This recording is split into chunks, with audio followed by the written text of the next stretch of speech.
ভালোবাসা কখন কার সাথে কিভাবে হবে তা আমাদের কারোই জানা নেই।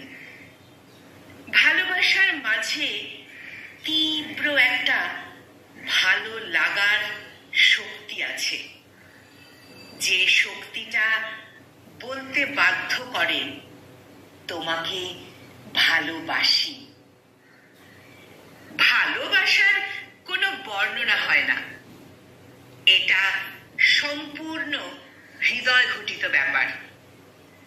মুখে মুখে ভালোবাসা অস্বীকার করলেও দিন শেষে তোমার হৃদয়েও কারো না কারো জন্য ভালোবাসার ফুল ফুটবেই। পৃথিবীতে যত সুখ আছে তার অর্ধেক সুখেই ভালোবাসা বিদ্যমান।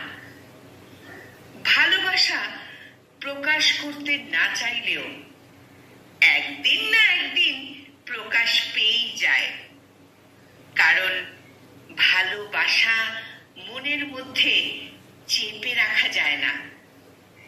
যার হৃদয়ে কারো প্রতি ভালো লাগা, ভালোবাসা এসব থাকে না, সে হয়তো নির্জীব অথবা কোনো জড় পদার্থ।